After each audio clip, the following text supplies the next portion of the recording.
Well, my lords, can I also thank the noble Lord Truscott for tabling this debate this evening. It's been, I think, a really very well-informed debate, even if the noble lord didn't necessarily receive the support that he was hoping to receive during the debate. I mean, so well-informed that I find that everything I was going to say in my speech has actually already been said by noble lords. So I'm going to just run through some of what I think are the main issues that have been raised. I think firstly to say, I don't think I agree with a single thing that the noble Lord Truscott said in his speech, with one exception, which is when he said that in the case of Poland, there was an example where fracking hasn't worked, where the shale was too tight, gas wouldn't flow. And he said you shouldn't count your chickens. And of course he's right about that. We should not count our chickens about the prospects for shale gas, because we haven't done the exploration work to know whether or not we can count the chickens. And until we do the work, we're never going to know what we've got. So in that respect, I could agree with him.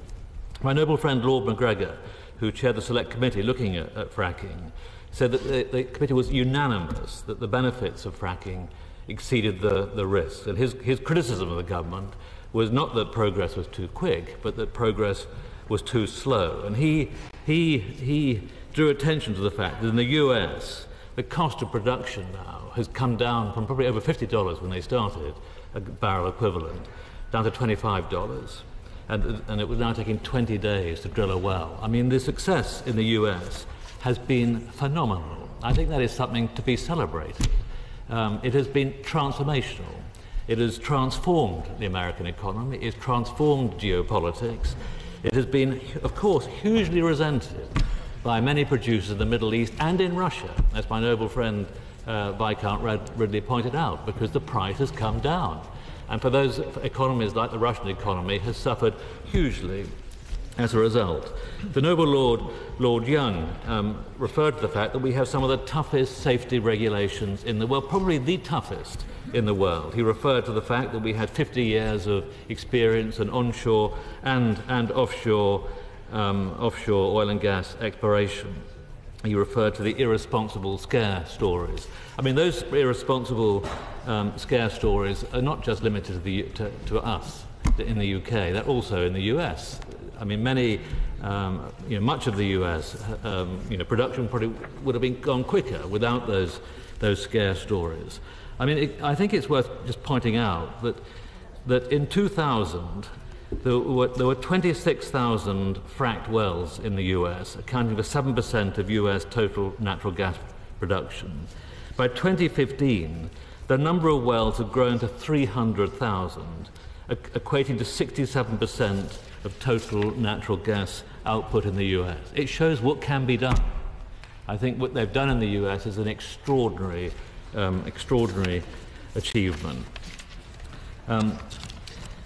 The noble Lord Young also mentioned, of course, the huge economic benefits to employment and wealth that's been created by fracking gas. It's not just the direct employment consequences; it's the whole impact of the whole economy as a whole. My noble friend Viscount Ridley pointed out. He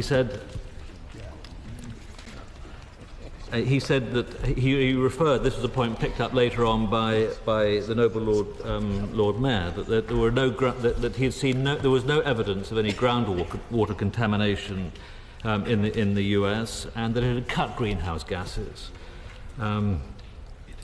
And he went on to say that, of course, it is that fracked gas and the LNG that comes from it is a vital feedstock for the chemical industry. This was a point that was also raised by the noble Lord Polak, that it is an absurd situation where we are now bringing in LNG from the USA into Grangemouth to be converted to be used as a feedstock there, or indeed piped over to Teesside to be used as a feedstock in Teesside. This is not only is the carbon footprint much larger, but of course it's much less economic for our chemical industry in this country. And of course there is a risk that the US now, instead of shipping LNG, will of course convert that LNG, will convert the gas in the US into other products, and therefore undercutting our chemical industry in the UK.